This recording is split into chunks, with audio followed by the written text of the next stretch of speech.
Berawal dari perjalananku pulang dari rumah saudara, aku nekat melewati jembatan yang dianggap angker oleh banyak orang. Aku tidak percaya tahayul, tapi malam itu, sesuatu yang aneh dan membingungkan terjadi padaku. Seorang wanita, penghuni jembatan, terus mengikutiku. Namaku Jamal, dan inilah kisah mistisku.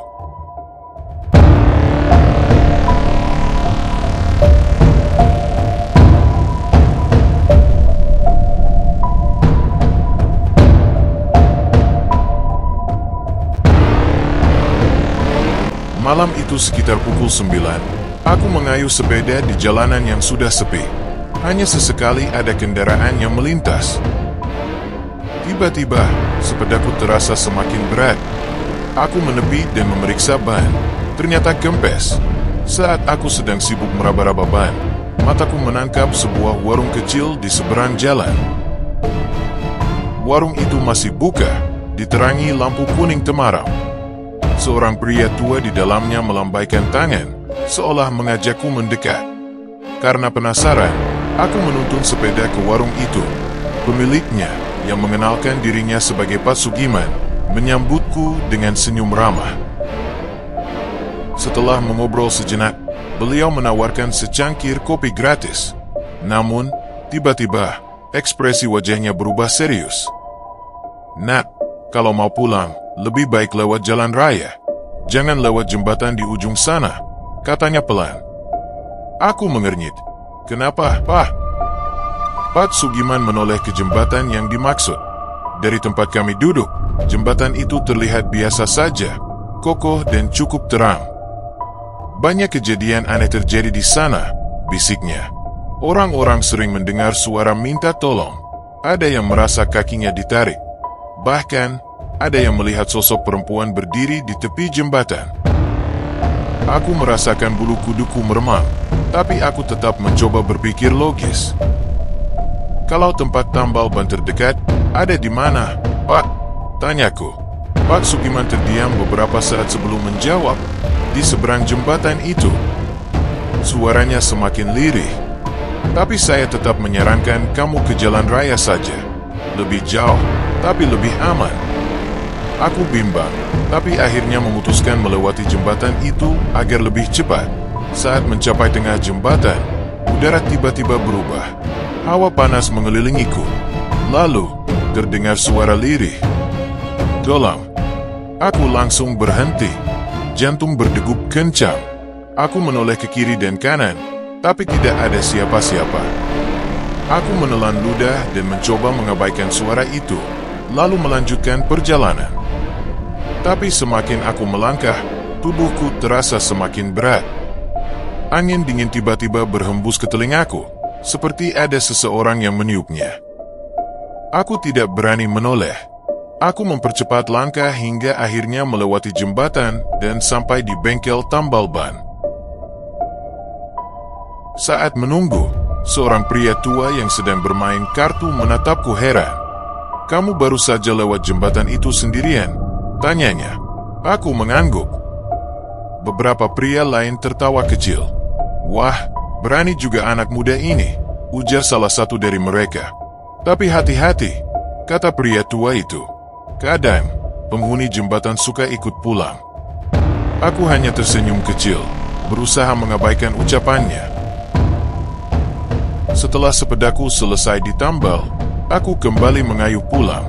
Tapi sepanjang perjalanan, aku merasa ada yang mengikutiku. Sesekali aku melirik ke aspal, melihat bayanganku sendiri.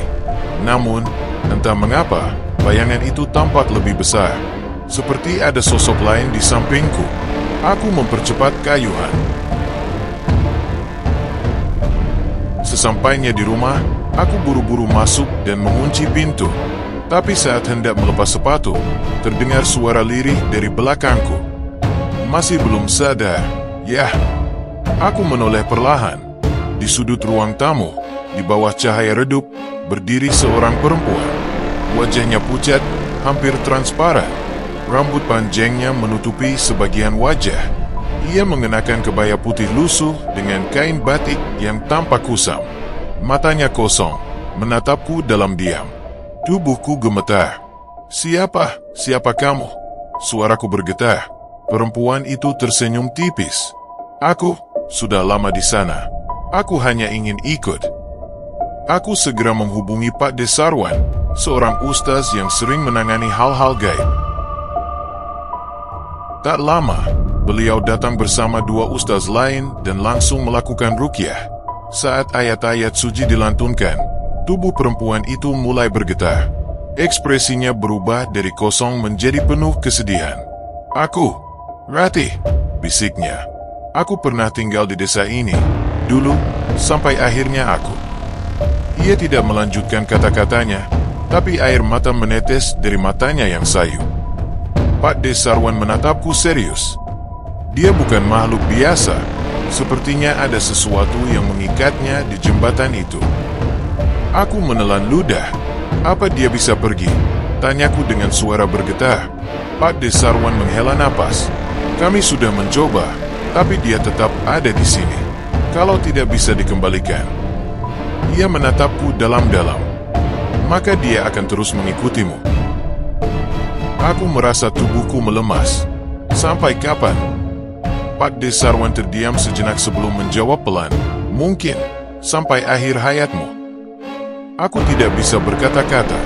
Di sudut ruangan, Ratih masih berdiri. Tatapannya penuh kesedihan dan kepasrahan. Dan sejak malam itu, aku tidak pernah benar-benar sendirian lagi. Kemanapun aku pergi, aku selalu merasa ada yang mengikutiku. Setiap malam, suara-suara aneh terdengar di rumahku. Suara langkah kaki di lorong, bisikan sama di telingaku. Bahkan terkadang aku melihat bayangan melintas di cermin. Aku berusaha mengabaikannya, meyakinkan diri bahwa semua hanya perasaanku saja. Tapi semakin aku mengabaikan, semakin sering gangguan itu terjadi. Suatu malam, aku terbangun karena mendengar suara ketukan pelan di jendela kamarku. Dengan jantung berdebar, aku mengintip keluar. Tidak ada siapa-siapa. Namun, saat aku berbalik ke arah tempat tidur, tubuhku langsung membeku. Di sudut kamar, berdiri Ratih dengan kebaya lusuhnya, rambut panjangnya yang berantakan, dan tatapan kosongnya. Kali ini, wajahnya lebih jelas. Matanya merah, seolah menahan tangis. Aku masih di sini. Suaranya lirih, hampir seperti angin. Aku berusaha membuka mulut untuk berteriak, tapi suaraku tertahan. Aku ingin lari, tapi tubuhku seperti terkunci. Ratih melangkah mendekat. Setiap langkahnya membuat udara di kamar semakin dingin. Aku tidak ingin menyakitimu, bisiknya pelan. Aku hanya ingin kamu tahu sesuatu yang terjadi di jembatan itu. Aku berusaha mengumpulkan keberanian. Dengan suara bergetar, aku bertanya, "Apa maksudmu?" Ratih terdiam sejenak, lalu menunduk. Mereka membuangku di sana. Darahku langsung berdesir. Siapa yang membuangmu? Ia tidak menjawab, hanya menatapku dengan mata yang mulai berkaca-kaca. Tiba-tiba, lampu kamarku berkedip-kedip. Suara angin menderu dari luar jendela. Aku bisa merasakan kehadiran sesuatu yang lain, bukan hanya Ratih. Ratih tampak ketakutan. Ia menoleh ke sudut ruangan, seolah ada sesuatu di sana. "Mereka tidak ingin kamu tahu," bisiknya cepat. "Jangan kembali ke jembatan itu." Tiba-tiba, pintu kamarku berderit terbuka dengan sendirinya. Angin dingin menerpa wajahku. Aku merasakan napas di tengkukku, bukan Ratih. Dengan sekuat tenaga, aku menutup mata dan membaca doa dalam hati. Saat aku membuka mata kembali, Ratih sudah menghilang. Namun, firasat buruk masih menggelayuti pikiranku. Apa yang sebenarnya terjadi di jembatan itu? Siapa yang membuangnya? Dan siapa mereka yang ia maksud? Aku tahu satu hal, aku harus mencari tahu kebenaran. Tapi pertanyaannya, apakah aku siap menghadapi apa yang akan kutemukan?